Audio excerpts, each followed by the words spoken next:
Of all the financial titans and philanthropists of the 20th century, none are more complex or mysterious than George Soros.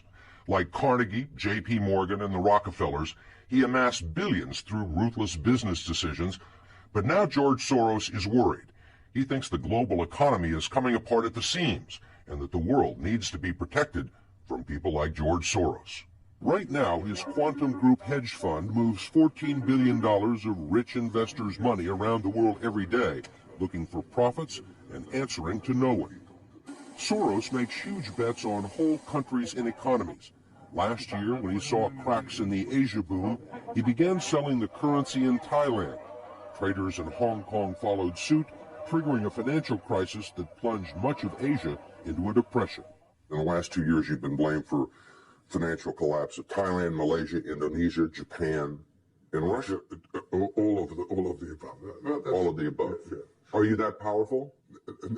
No, I think there's a great misunderstanding. The Prime Minister of Malaysia said that the region spent 40 years trying to build up its economy, and along comes a moron like Soros with a lot of money, and it's all over. He called you a criminal. It's easier for him to blame an outside force than to admit that they were mismanaging their economy and their currency. The French finance minister talked about hanging speculators from lampposts. I think that I've been blamed for everything. I am basically there to make money. I cannot and do not look at the social consequences of what I do. What's it like to have a statement that you make have such serious, grievous consequences?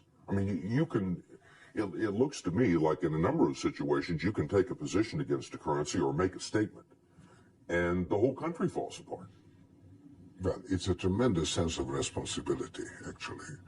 And it's also a humbling experience because I am actually trying to do the right thing, and sometimes what I do has an unintended negative consequence, as it did in Russia.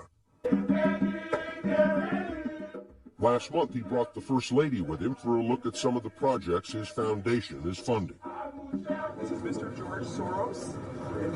While hundreds of thousands of Hungarian Jews were being shipped off to the death camps, George Soros accompanied his phony godfather on his appointed rounds, confiscating property from the Jews.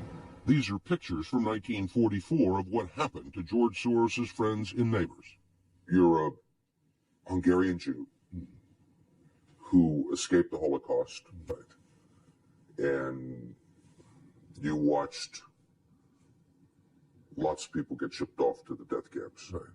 I was 14 years old, and I would say that that's when my character was made. In what way?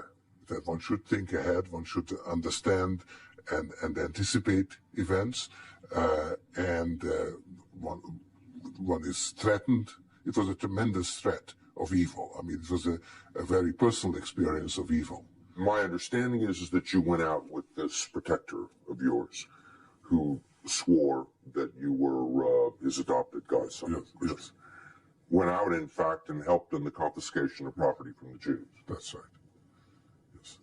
I mean, that sounds like an experience that would send lots of people to the psychiatric couch for many, many years. Was it difficult? Not at all. Not at all. Maybe as a child you don't see the connection, but it created no problem at all. No feeling of guilt. No. For example, that I'm Jewish, and here I am watching these people go. I could just as easily be there. I should be there. None of that. Well, of course, I could be on the other side, or I could be the one from whom the thing is being taken away. But there was no sense that I shouldn't be there, because that was, well, actually, funny way, it's just like in markets, that if I weren't there, of course I wasn't doing it, but somebody else would be taking it away anyhow. In other words, whether I was there or not, I was only a spectator. The property was being taken away. Are you religious? No. Do you believe in God? No. Soros told us he believes God was created by man, not the other way around, which may be why he thinks he can smooth out the world's imperfections. Part of the reason he is so rich is that the Soros hedge funds operate offshore in the Netherlands Antilles to avoid scrutiny by the Securities and Exchange Commission.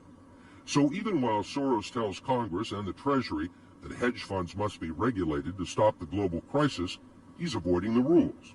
Why is it that Americans can't invest in the quantum fund? It's an offshore fund. Why is that? Because the fund is not registered with the Securities and Exchange Commission.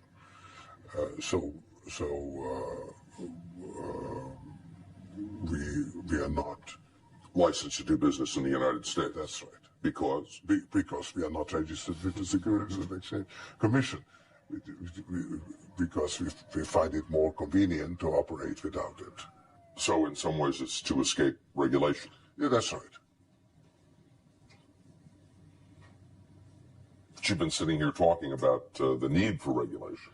Yes, and whatever regulations are imposed, we will obey. We